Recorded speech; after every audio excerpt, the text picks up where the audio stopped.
Hello, and welcome to another episode of Thrive Like a Parent podcast. Today, we are going to be talking about sibling rivalry. And I have a feeling this is going to be a lot of you are going to listen to this. And so I better make sure it's good, right? No, but for real, this is a topic that has to be discussed. And I find that most have literally no idea what to do, how to do this, where to start, and all the different things. So I'm going to talk to you a little bit about why it happens, if we can ever truly stop it, when to intervene, how to intervene, what to do, and fingers crossed it'll get better within your own home. That's the plan. Yeah.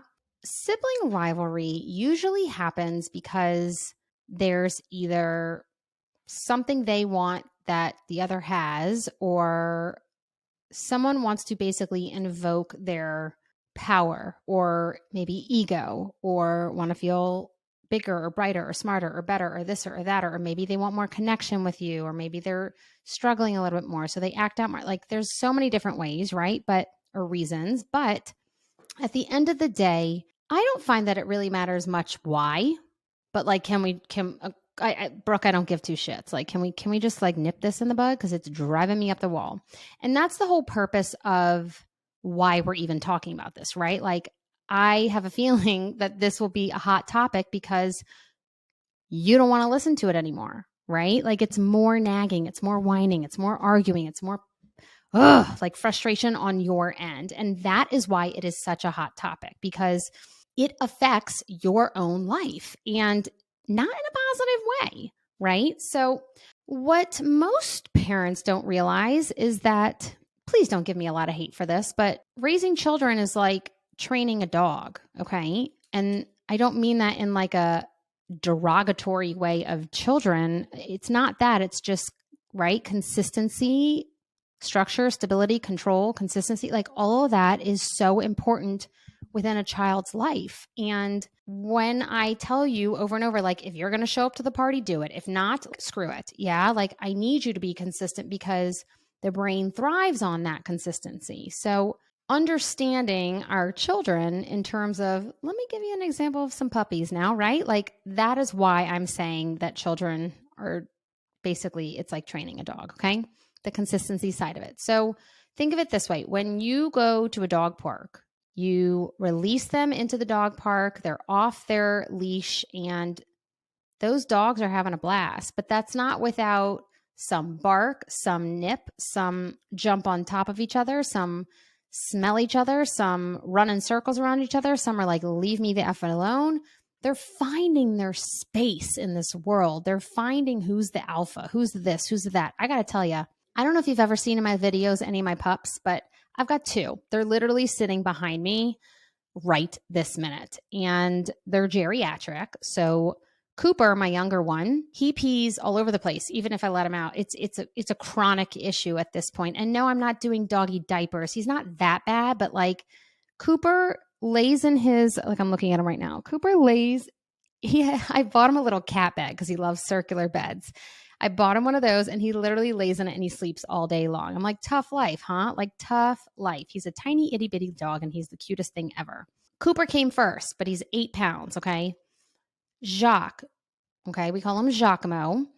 We got him as a rescue from our own vet in New Orleans for Jonathan's 30th birthday. And we took Jacques home for a trial because it was my husband's birthday. Yeah. And I was like, fine, we'll try it. Fine. I literally was like, we're cheating on Cooper. He doesn't understand we're cheating on him. Like, this is so wrong. This is so bad. Jacques stayed because he's a phenomenal dog. And my mom and dad also always had a small and a big. And so I don't know, it just kind of fit. We have a small and a big now. They're both still here and both love me very much.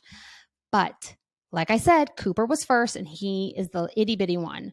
But let me tell you, any dog who comes through these doors, Cooper will put you in your place. Like, he'll like stare you down. Any stare contest, he's going to win. Don't mess with me. Cooper is the prince. He is the king. He is the big kahuna, and he has let it be known. Like, home dog, like, this is my hood and you're just a visitor. Like, Jacques is just a visitor. No joke. Literally, Cooper will look at Jacques. Jacques will be on his large bed in my bedroom. there's 2 beds, one for Cooper and one for Jacques, and it's the right size for each of them. Cooper will stand. Jacques laying on his bed. Cooper will stand. Hello, he's 8 pounds. So Cooper's maybe like 4 inches off the ground. Like he's not tall. Cooper will look at Jacques while Jacques is laying on the bed. He'll growl and give him one bark, and Jacques will be like, okay. And his like poor geriatric legs shuffling up to stand up, and like he'll go on the damn floor. And Cooper's like, and like lay in the damn bed, like lay in the big bed. Nope. And Jacques will do it every time, because they have learned their order. They've learned their pecking order. And that is legit what sibling rivalry is after that whole word vomit about dogs. Like that is what sibling rivalry is between children. They are finding their place. Okay. And again, why is this so important? Why do I feel that this is going to be a hot topic with this podcast or this particular one is because I know it drives you nuts. Like imagine if your dogs were finding their pecking order and they were barking all day long to be like, no, I'm the alpha. No, it's me. No, it's me. No, it's me. No, it's me. No, it's me. Right? Like it would drive you nuts. You are already dysregulated. You are already on overload. You are already spent from whatever you did during the day and trying to manage each individual child. Now let's throw in the mix that they're fighting over a toy. This is my least favorite thing in the world. Let's say Eli is playing with some ridiculous toy that probably should be thrown out anyway. All of a sudden, he puts it down to come ask me a question or grab a snack or this or that. Charlie runs in to get it. And then Eli's like crying. And it's, well, technically Eli was done with it, right? Like technically he was done. Who gets it now? But then Charlie swooped in. So is that right? You could literally have a million different examples of sibling rivalry and what this looks like. My best friend was in town last March, and she was explaining to me some of the sibling rivalry between her 3 boys that she has. And she's like, Brooke, it just like gets me. It just drives me nuts. And I said, well, what are you doing in those moments? And she's like, it's constant. Like I'll hear them bickering over the toothpaste and, oh, he's elbowing me and I'm just trying to brush my teeth and I need like the toothpaste and all the things. And she's like, and then I have to rush up there. And then I was like, nope, there it is right there. I know you've heard this in my other podcast before. You, my dear or sir, you are not here to fix. That is not our purpose with our children. It becomes that because of the codependency that is created when our children are first born. Because if we didn't change their diaper, feed them, all the different things, they would not survive. Like they wouldn't make it. So the codependency happens right away. Yeah. But our work is to release that codependency. You do not have to go up there and duke it out with the kids over toothpaste, elbowing, and brushing our teeth. Like you don't. Stay downstairs. Like keep packing those lunch boxes. Like you got this. Like, let the dogs play kind of thing. Yeah. And I think that's the biggest piece. If anything, right? I'm going to talk through more with you, but like if you take anything away from this today, it's that you don't always have to run to stop it. And I find that parents run to stop the bickering or the sibling rivalry because it's driving the parent crazy. It's more sound. It's more stimuli. It's more frustration. It's revving your own engine. You feel like literally a volcano is about to erupt within your own body. You're there. Yeah. And so you want it to stop. And that is why you go to the thing. That is why you try to handle sibling rivalry. That is why you get involved. Now, I always use this example in a lot of my podcasts, but I don't have that luxury. I can't be every place at once. I can't always do the thing. I can't always handle the stealing of the toy. Like I don't, I mean, I'm blunt here. Like I don't have it in me. Like, like, nope. Like that's minor. Like figure it out. That toy will probably be at Goodwill next week anyway. So like, or broken or chewed on or something, right? Or smushed. Yeah. Like, or lost. Like I'm not. No. I got to cook you guys dinner. Nope. Figure it out. Love ya. No thanks. Right? Skip, pass. Yeah. So thanks, Dr. B. Now you've told me that I can let that basically my children are dogs. You've told me that I should train my children like dogs.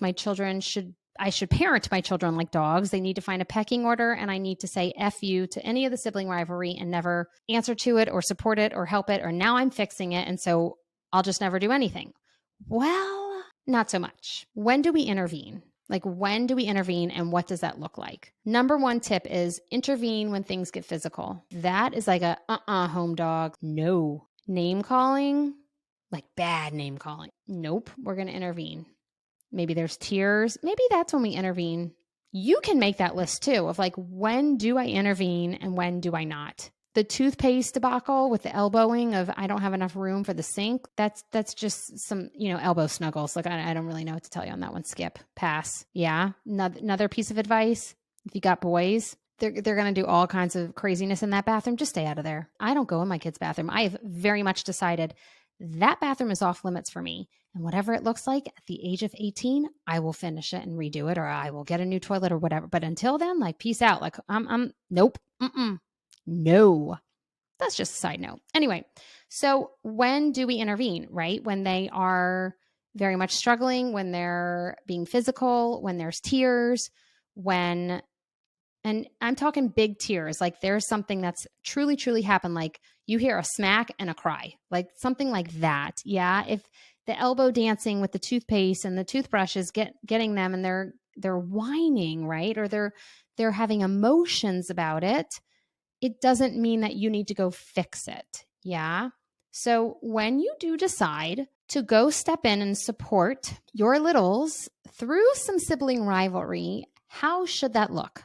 Well, I just told you we're not here to fix. We're only here to support. So that's exactly what I'm going to have you do in terms of sibling rivalry. So even if you went up there, even if you did go handle the elbow nudging, like you're still not going to fix it and be like, Charlie, this is your sink. Eli, that's your sink. Stay on your side. Like, we're not going to fix the situation, because in true life, real life, meaning like outside of the walls of our home, we're not going to be there to fix things for our children. I know. Like, I get it. Trust me. Like, there are Achilles heel who will always fix. We've got to practice somewhere, right? Like, we've got to try this on somewhere. Yeah. We've got to release some of this so that they can figure it out themselves. Yeah. Now, when I do step in, I'm going to give you an example of how it looks. Okay. So I say, okay, come on. Let's say it's a toy, or I don't know, like take whatever it is. Like, no one really gets it at that point. So, all right. At that point, it's probably going to Goodwill. We all sit, right? We're triangle, just three of us. So it's like, okay, Charlie, how do you feel? Tell me what happened. He word vomits. He tells me all the different things. I nod and listen. Nod and listen actively. Eye contact. Yep. I'm usually sitting on the floor with them so that we all are at the same eye level. And I am showing that I'm actively listening and that I care. And I'm listening and I'm listening. Yeah. Thank you so much for sharing. And then if he's just sharing what happened, then I'll ask the question. If he hasn't already shared how he feels, I'll say, and how did that make you feel? And he'll say sad and angry and frustrated, or this or that, whatever it is. Thank you so much for sharing. I validate. It is more than okay to feel that way. Period. The end. Then I look at Eli and I say, hey, Eli, what happened? Well, Eli's my younger one. And so he's my baby. So he did, right? Like cue tears. That's totally fine. Active listening. I stay silent. I do not expend any more energy. Okay. Check out that post that I said it should be like, parenting should be like air traffic control. Sit your booty down and direct traffic. Yeah. I want less. Less is more. Too many words, too much chaos. Less is more. Yeah. So just listen actively. Wow. And how did that make you feel? Well, it made me feel really sad. Thank you so much for sharing, Eli. It is more than okay to feel that way. More than okay. Now I turn back to Charlie. Hey, Charlie, what do you need? Well, I need him to give me the toy back. Thank you so much for sharing. Hey, Eli, what do you need? I need a hug. Wow. Thank you so much for sharing. Hey, Eli, do you think you could give Charlie the toy back? No. Hey, Charlie, you think you could give Eli a hug? All right. Oh, wow. Wow. Great job, Charlie. Love that. Hug, peace, love, all the things. Yeah. Now, that's not where I end it. And sometimes it doesn't end like that, where Charlie's like, okay, I'll give him a hug. Like, it doesn't, right? Sometimes it's, well, I need a hug. Well, I don't want to give you one. Okay. Well, Eli, I'm happy to give you one if you would like one. No. Okay. Well, someone offered. So there you go.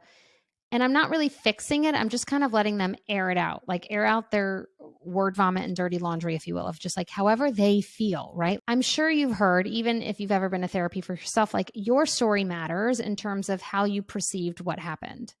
So for Eli, that is his truest story. For Charlie, that is his truest story. And I'm not going to try and tell them one is right or wrong, because that's going to just bash their sense of confidence or self-worth, or feel like I chose sides, and like I can't do that.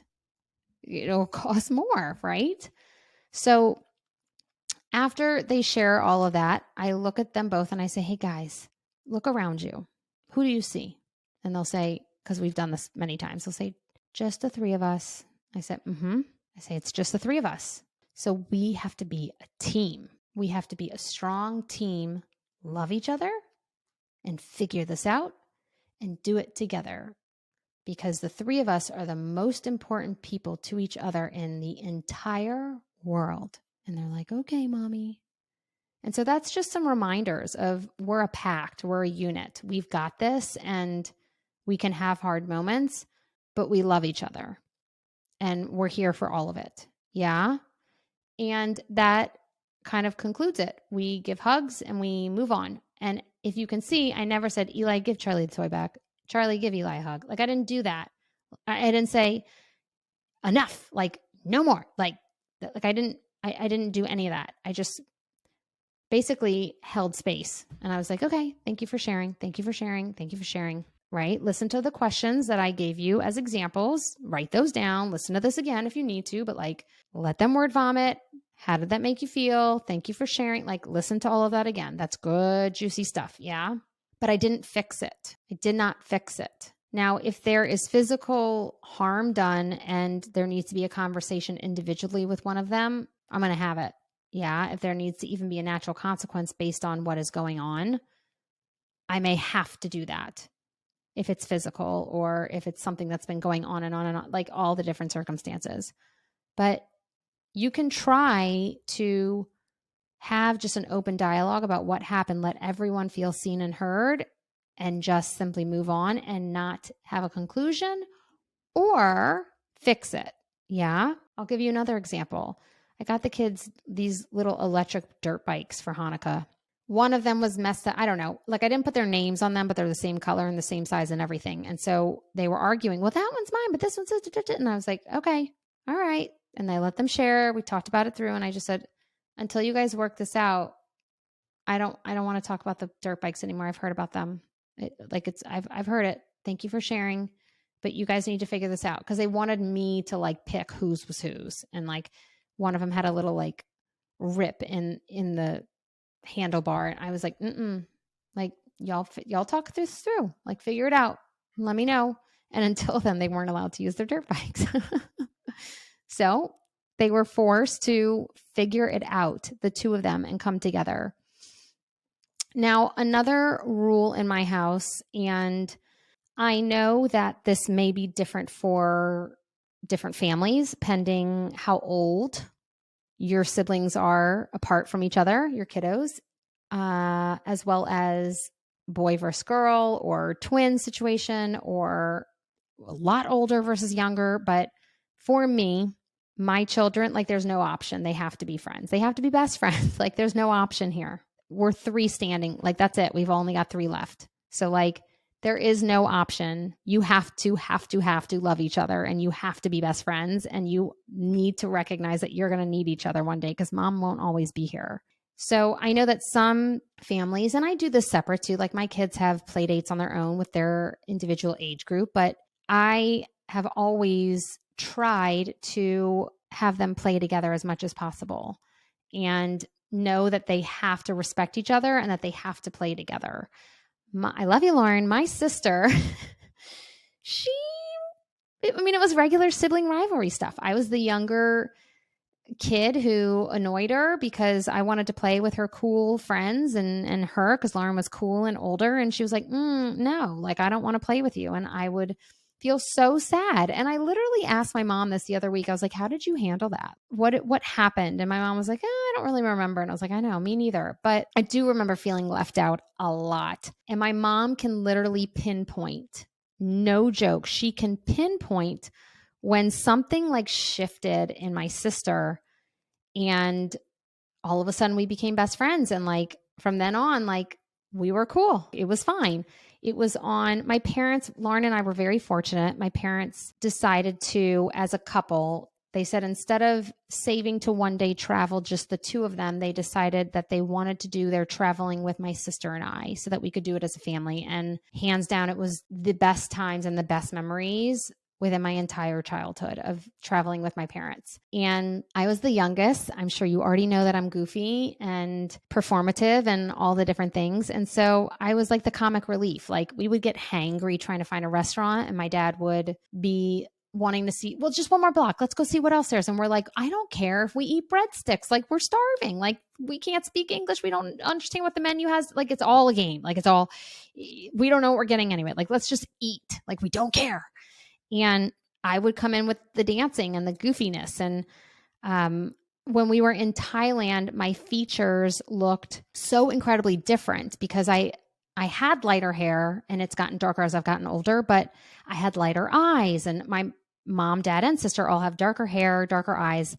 And they would all just look at me because I looked different. And they were just curious. And I was like, they're looking at me again. Like everyone's looking at me. And I was young and I was goofing off. So I'd like pick my armpit or like pretend like I was pulling wedgies or like digging in my butt. My mom said there was this moment on one of our trips. I don't remember which trip it was, but I was goofing off and having so much fun. And my sister was just, she's kind of funny. Like she's kind of cool. And my mom said ever since that sibling rivalry went away. And my children, I see it day in and day out that they have these moments. No, but you're my best friend, or like, but I love you, Charlie, or like, I'll do anything for you, or like taking care of each other and supporting each other and teaching each other. And I mean, it may be default because they've had to, right? I do not have Charlie step up as like the man of the house just because Jonathan's gone, and he very much knows that. But I have kind of made it a non-negotiable within my home that you guys got to figure it out. And you got to figure it out because you have to be best friends. And I'm forcing that on you. But it's true. And it's working. Like it's working. Like they understand this is a boundary. Like we love each other. We take care of each other. We are all we have in this world. And I don't accept anything less from the two of them. And so I would say that I very much am the alpha, right? In the home, right? In the dog park example, right? Like I'm the leader here. Yeah. But like, I just let them know how it's going to be and help them understand how special their relationship is and help them understand why they need each other. And when they do have each other's back, I point it out and I say, wow, like, thank you so much. Wow. Look what he did for you. Oh, wow. Another example, we were at the park downtown yesterday. Charlie got this, it looks like a pug that you paint, and he got it as a party favor to a party he went to. Charlie decided to take it to the park and paint it. And Charlie decided to share the painting extravaganza and let them paint different parts of this puppy. So, and then they each signed their little initials in the certain places where they painted, and the whole puppy's painted. And I gave Charlie so much praise for that because he shared an activity with his brother. And that's not something that is just next. Like that's something we need to foster within our children and allow them to see that it's okay to have each other's back. It's okay to support each other. It's okay to love each other. Heck, it is okay to fight, right? Like it is okay to have sibling rivalry. Again, you don't always need to fix it, but think about how hard it is to live with a partner 24/7. Think about how hard it is to live with your kids 24/7. Like it is hard to live with people.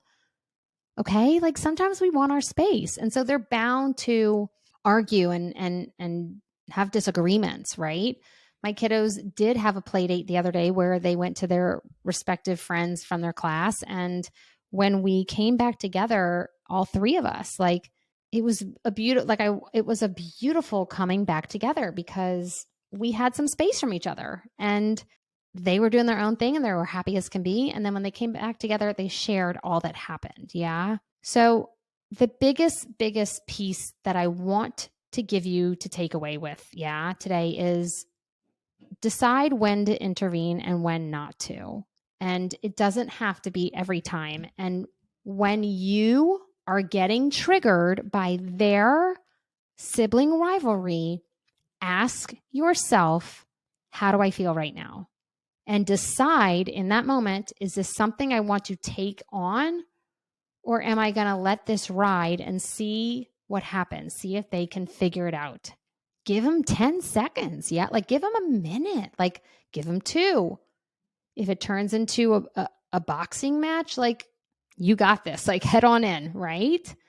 But that's a moment where you can check in with yourself first to see if you are running to the toothpaste elbowing debacle because you are struggling with the chaos in the home and the non-silence and like the bickering, and it's driving you up the wall because you want it to stop. So you go up there to get it to stop and you're so frustrated. Like, nope, maybe you skip it.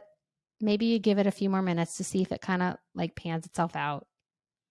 Yeah, like slow down, give yourself a moment to see what's going on before you intervene, because that is a moment where you can attempt to regulate yourself. Because if you do need to go in, if you give it 10 more seconds or 2 minutes and then they're punching each other and you do need to go in, the odds of you being more understanding and being able to do the example that I gave you of talking and communicating and reconnecting and all the different things, it's going to be that much higher because you have first taken care of yourself. Imagine that. You take care of yourself first before everyone else. I know, it's magic, right? It's magical. It's like, nope, I'm going to go do my tea now. Like it is, it can be. Yeah. I'm not saying to ignore your children. I'm saying to give it a minute. Yeah. Take care of yourself in that moment. Check in. Do I need to run into the fire? Is anyone hurt? Can I let this lie? Yeah. They may have gotten into the routine of like, mom, dad, hey, dad. Like maybe just don't even give it the time of day. If you can hear what's going on and they're all alive and safe and well and no one's being hurt, just let it lie for a second and see what happens. You are helping them build resiliency within this. You're helping them build an awareness and understanding that they can figure this out on their own. They are strong enough and brave enough and capable enough to figure this out and communicate. And when they're not, that's when you step on in. Yeah. So the next time that you find that your kiddos are bickering, and it could totally even be in the car while you're listening to this right now, like you're probably trying to tell them to be quiet so you can finish this, right? As they're like stomping and kicking each other in the back. Check in with you. How are you feeling? Do I need to intervene? Is this something I want to do or intervene with? Is this necessary? How do I feel? Am I taking care of myself in this moment? Like, what do I need? Yeah, like all the things. That is such a perfect place to do this and try it on for yourself before stepping into the line of fire. Yeah. See, that wasn't so bad. I hope that you're just like relax your shoulders and you're like, oh, all right, cool. Like, well, check that off the list. Like, I hope, because I promise you, if you approach it that way and we don't build upon the chaos, and instead we kind of let the chaos ride, it may just decrease the heck out of it. Imagine that, right? I hope this was helpful. I hope that you've gotten some tools. And again, listen to this again. If you're like, oh, I'm going to try that next time. Like, listen to this again so that you can hear what I had said in that example, because that's exactly what I do in my home. That's exactly what I teach my clients. That's how we handle sibling rivalry. Also, no pinching. That is like a heck no. My dad was so big on that, like hates pinching. I would totally intervene for that. But anyway, until next time, XOXO, Dr. B.